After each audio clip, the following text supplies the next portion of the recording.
Hi guys, welcome back to my channel Confessions of a Gaming Mum.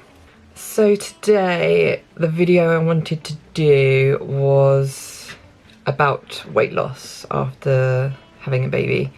I don't even know what I'm going to talk about in the video. Yeah, I just thought I'd do this video because with my husband's bonus this year we were actually able to book ourselves a nice family holiday to Crete in a couple of months' time, well actually just over a month's time now, and I'm super excited about it because I used to go there like twice a year every year for quite a few years before I met my husband. So I think I started going there when I was about 19, and I went there, yeah, like I said, twice a year every year for quite a few years, and I don't think we've been back for well over, probably nearly even 10 years now. Must be, I think, about 8 years since me and my husband actually went. My parents go without fail twice a year every year still, and they're actually looking to move over there pretty soon, so they're just trying to sort out like finances and stuff. They found a house that they really like, so they're hoping that it will still be for sale when they go out there with us, and they can actually sort of buy it and eventually make that big move over there. Crete is an amazing place. I absolutely love it, and it's just one of those things because me and my husband don't really do beach holidays or like relaxing holidays. I mean, my parents don't either. They're always like driving around the island because there's so much to see and there's like so much history. I mean, that's why I loved it in the first place, because my actual degree, I went to university and I got my degree in archaeology. So history and ancient history and archaeology have always been like a big love of mine, other than gaming. Actually, I think archaeology is probably it's probably a bigger love for me than gaming, actually. So confession there.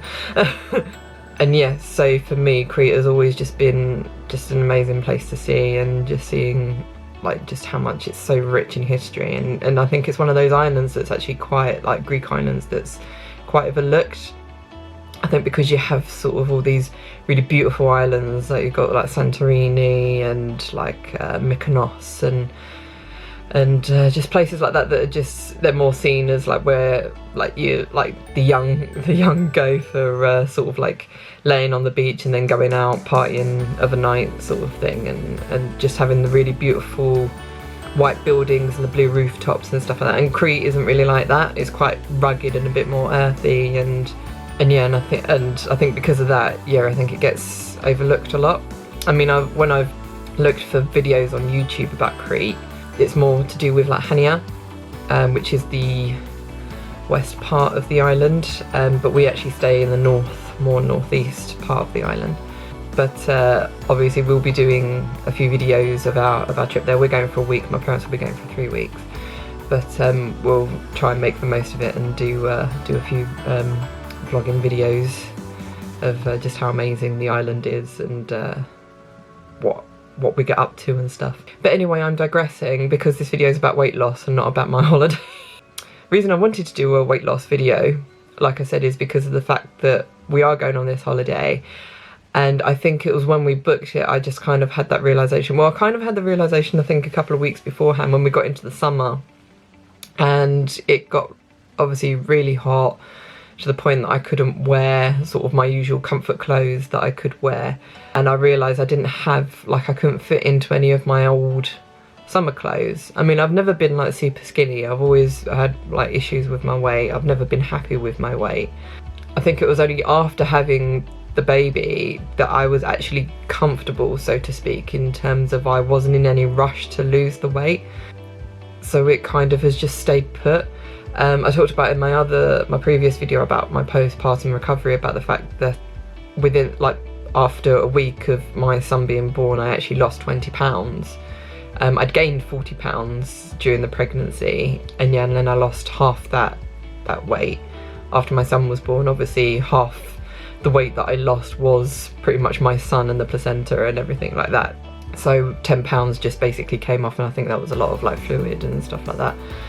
But I still have that 20 pounds is still, well, I think, look, because I lost that 20 pounds and then it kind of, I was losing like 2 or 3 pounds a week, so to speak, but then that slowed down quite quickly to the point I think I lost another 10 pounds So I think because it's really annoying, because the last time I weighed myself before I found out I was pregnant was in August. So August 2017. I found out I got pregnant in December 2017, but didn't find out I was pregnant until March 2018. So obviously that's quite a big gap in terms of, because I mean I was dieting at the time. I mean, that's how I found out I was pregnant, pretty much, because I was dieting and just really cutting down on what I was eating, but I was still gaining weight. So that's why I was like, something's not right here, and that's when I ended up doing a pregnancy test. So I was still watching what I was eating, but I wasn't weighing myself. I'd kind of got a bit slack with weighing myself. So yeah, so I remember weighing myself I weighed myself in August, because I have the Fitness Pal app and I record my weight on there. So yes, so I always go by, when I look at how much weight I put on through pregnancy, I go by what I was there, because I'm like, I don't see how I could have gained or lost a lot in that time, because I was basically eating the same thing. Obviously I had Christmas in between that. Obviously that was when I was pregnant, so so in that 4 months between last time I weighed myself and when I got pregnant, I really don't see me having lost or gained a lot. So that's always been my go-to when I think of what I weighed before I was pregnant. And again, it was not my ideal weight that I was then. I think I was about a stone heavier than what I actually wanted to be. But that's kind of like my goal, or where I want to get to, because it was like, that's my pre-pregnancy weight, so that's where I realistically want to get to. And then if I can get to that easy enough, then after that I'll try and get to where I wanted my ideal weight to be. Although after having a baby and obviously getting older, it's always proved quite difficult for me, especially now because I'm a lot more housebound. I can't really do much, like going to the gym, because I've always loved going to the gym. I've always loved running. I've always loved doing weights, but it's not something I can really do. I can't afford to go to the gym because I'm not working, and obviously I'm not earning money from YouTube as of yet. One day maybe, hopefully, help. So yes, so the only real options I have is stuff that I can include with my son, basically going out for walks with my son in the pram, or doing some exercises while he's asleep, but I still obviously have to do that within the house. And also with my diet, but I can't change my diet too much obviously because I'm still breastfeeding, and also because we're baby-led weaning as well, our son eats what we eat, so we can't really do too much like low-fat stuff, so he needs to have quite fatty foods and things like that. So yeah, it's quite difficult at the moment thinking of what to do. So that's really my sort of confession, I guess, in terms of leading up. It was only when we came up to the summer that I actually realised I've been really slack with my weight loss, because I just could not fit into any of my summer clothes. Obviously I'd started doing the exercises for my stomach, because obviously my stomach was still sticking out because I have diastasis recti, and while that's going down, it's still the fact that I've still got excess weight that my body is not had before. So I'm the heaviest I've ever been. So it really started to get me down. I felt really self-conscious, because then I had to go out and buy new summer clothes, and I'd gone up 2 sizes. And even when I went up 2 sizes in summer, like if I went to Primark and bought something, and then Henny's, whatever I bought in Primark would fit, but then whatever I bought from Henny's would be really tight, and it would just make me feel really, really self-conscious. Yeah, that got me really down, and I was just like, I need to do something to try and get the weight off. And then obviously my extra motivation was the fact that we'd booked this holiday, so I was just like, right, I just really need to get my arse into gear. And to be honest, I've not really lost anything since actually doing that, and it's proven to be a bit upsetting, because obviously I want to lose that weight, but it's just, like I said, the fact I can't really go to the gym. I can change my diet to a certain extent, obviously I can cook stuff for my son, and I just won't eat it if it's too fatty or whatever. And like I can go out for like long walks with my son. But again, it's just initiating those things and getting back into a routine. Like I thought this week I was like, right, I'm actually going to really sort of push myself and start doing stuff to actually make an active difference. So the plan was, as of Monday this week, I was going to walk there's a really nice walk that I do from here. I think it takes about 40 minutes to get there. There's an old wartime fort, because we're near the River Thames as well, so it's right on the river. And you go through like quite an old village, and it's really, really lovely, really quiet. And on a nice day, it's actually a really nice walk to do. And obviously it gets my son out, so that's an added bonus. So yeah, it's a really nice walk. Obviously gets my steps in. And I was like, every other day I'll do that walk. But this week, the days that I was going to do it, it absolutely pissed it down. So the 3 times that I was planning to do it this week, I've only actually been able to do it once, because that's the only day where it's actually been nice. So that was annoying. But what I've also started a 30-day challenge as well. I found one online where it's, because that was another thing I have to be careful of, is obviously because I'm still doing the exercises for my stomach. I can't do like normal exercises that actually engage my core without making the issue worse. So like I can't do sit-ups are like the worst thing you can do when you've got like diastasis recti. So it's trying to find something that I can do, or maybe incorporate the exercises that I do for my stomach that can actually be included, that will actually help with everything else. So yeah, I found a 30-day challenge where it's squats and push-ups, and it does leg lifts as well. And leg lifts are actually an exercise you can do for diastasis recti. So I was like, that's absolutely perfect for me. So I've been doing that every day, or trying to do it every day. I've done it 4 out of 5 of the days. Yesterday was like a really, really busy day, and my son wasn't being the most helpful for me to be able to actually have the time to do it, so I wasn't actually able to do it yesterday. But I'm trying to keep at it, and I don't know what I'm going to do after those 30 days. I don't know if it's worth me doing another one, or just still doing that one but stepping it up a little. I don't know.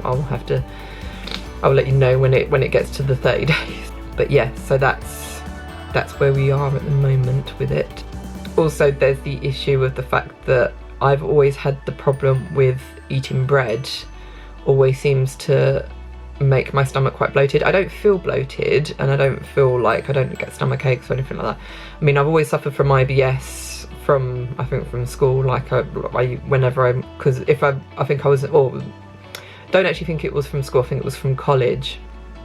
I had a really stressful time in college, and it really affected my stomach, and ever since then, anytime I would get stressed, I'd always have a really sicky stomach. And it just seems that kind of just really brought out my IBS to a point that, yeah, it's always been there, and it's always been quite bad. But over the years, I've kind of just watched what I eat, so I don't eat like anything that's too greasy or too fatty or whatever, and I don't have too much cream and things like that. So it's kind of calmed down quite a lot. I've not had a really bad episode in quite a long time with my IBS, which is good. But I still have the issue that whenever I eat bread, it really bloats out my stomach. And obviously because I've got diastasis recti at the moment as well, that doesn't help. So I can't tell the difference if my stomach looks as big as it does because of the issue with my stomach, or if it's because where I've eaten a lot of bread. Like I said, because I've been quite lazy in terms of eating what I want since the baby was born, I've been having toast for breakfast and also sandwiches for lunch. So now I've got to try and rethink what I'm actually going to do for my breakfast and lunch. I think my dinners are not too bad. I'm actually quite good. I have like my meat, my 2 veg and things like that. We don't have like cake for dessert or anything. We have like low fat yogurts and stuff like that. So it's not as if we're, like I said, we're not being really, really bad. So it's just trying to, I think it's the breakfast and lunch that I need to change. So I'm currently thinking at the moment I might go back to cereal, because I originally, when I first had the baby, I was on bran flakes because I'm one of those weird people that really love bran flakes. But because, again, from my postpartum video, I had the issue where it was really drying me out. So rather than being the whole thing where I thought, well, like helping me to be regular when it came to go to the toilet, it was actually doing the exact opposite. But that was when I was sort of full on breastfeeding all day, every day sort of thing. Now my son's not breastfeeding as much, he's only feeding off me once or twice a day, 3 times at most. So because because of that, hopefully it means I would actually be able to go back onto bran flakes and it not cause me any issues. So that's one thing I'm going to try, because obviously it's getting me away from bread, although I don't know if that would actually make any difference in terms of would the same things that causes me to be bloated with bread be in the same, would the same ingredients be in the bran flakes? I'm not exactly sure. I think it's just one of those things where I just have to try it and just see what happens.